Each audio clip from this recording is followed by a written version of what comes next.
Oke, teman-teman IWAKA, kita akan bahas nomor 18, persiapan PAT kelas 11, matematika peminatan paket yang pertama. Soalnya adalah persamaan X pangkat 3 min 7X kuadrat tambah 16X min K sama dengan 0 mempunyai akar-akar rasional.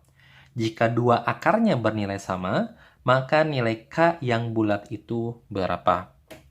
Oke, di sini kita punya persamaan polinom. Polinom sama dengan 0, dia punya akar-akar. Kalau suatu persamaan polinom, dia pangkatnya adalah pangkat 3, dia punya akar-akar, berapakah banyak akar-akarnya? Sesuai dengan pangkatnya. Pangkat 3 berarti akar-akarnya ada 3. Dari ketiga akar itu, 2 akarnya bernilai sama. Itu informasi yang kita dapat dari soal, bagaimana cara mengerjakannya. Sebelum mengerjakan soal ini, kita harus pahami dulu, kita harus ingat kembali bagi teman-teman IWAKA yang sudah mempelajari di kelas, tentang teorema Vieta.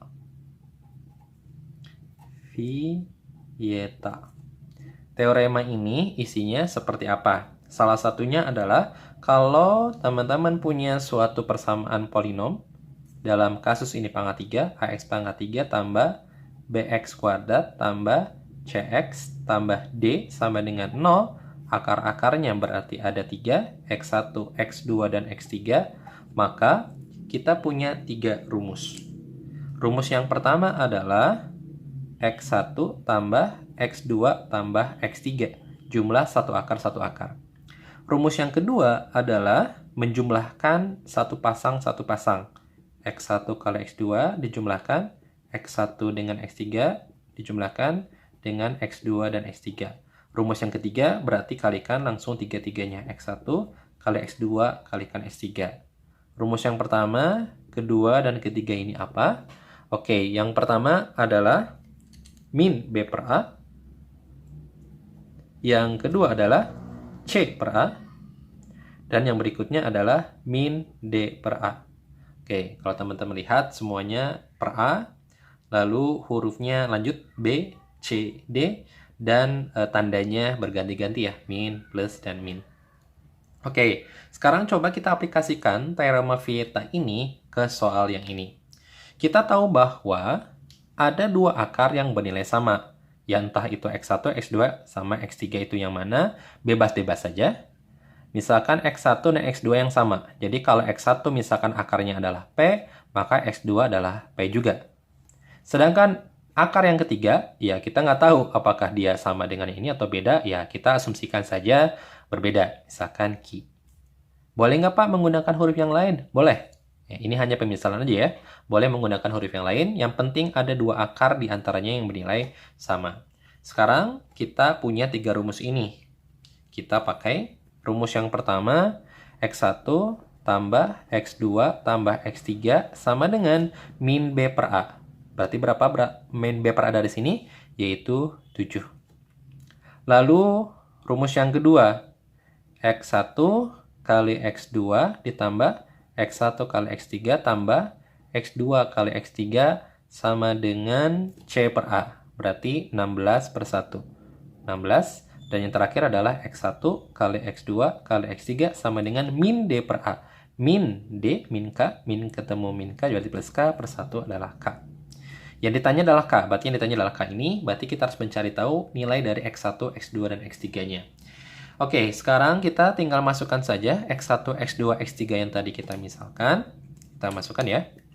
Yang pertama adalah P tambah Q.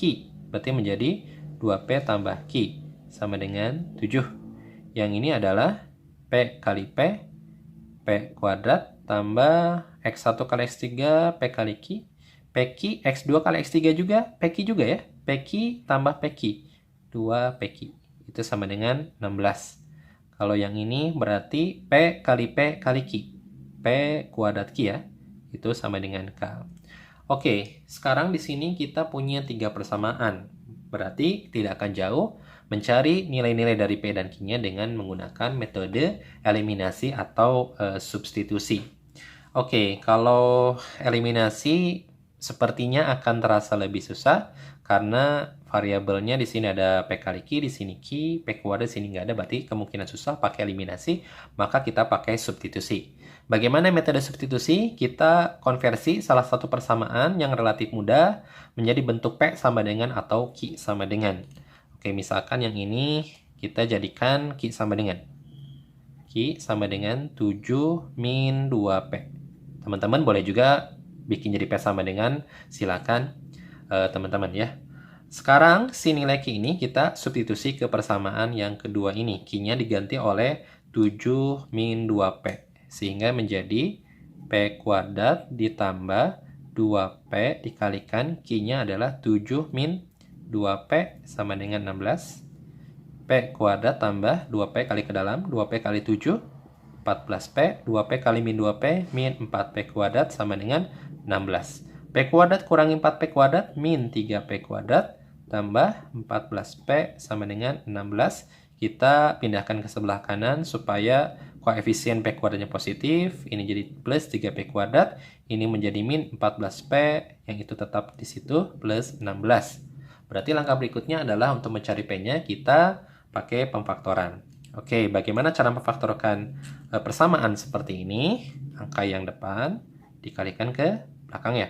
3 kali 16 yaitu 48. Berarti kita harus mencari dua angka yang dikalikan jadi 48 ditambahkan jadi min 14. Berapakah itu? Yaitu min 6 sama min 8. Oke, tapi jangan lupa teman-teman bagi dengan angka yang di depannya ini, bagi 3, bagi 3. Sehingga didapatlah dua nilai P. Yang pertama adalah P sama dengan 6/3, P sama dengan 2, lalu P sama dengan 8/3. Bagaimana cara mencari atau menentukan nilai P mana yang akan menjadi jawabannya? Sebenarnya dua-duanya juga bisa, karena di sini tidak ada syarat nilai P-nya harus seperti apa. Oke, tetapi kemungkinan kita lihat nih, dia nanya K yang bulat. Nah, ini cenderungnya pecahan ya. Kita coba yang bulat dulu ya, P-nya sama dengan 2. Kita masukkan ke sini untuk mencari nilai Q-nya. Berarti Q sama dengan 7 kurangi 2 kali P-nya 2 ya, jadi 4. 7 kurang 4 adalah 3. Oh, ternyata bulat juga ya. Berarti dari sini P-nya 2, Q-nya adalah 3, sehingga nilai K-nya adalah kan P kuadrat kali Q.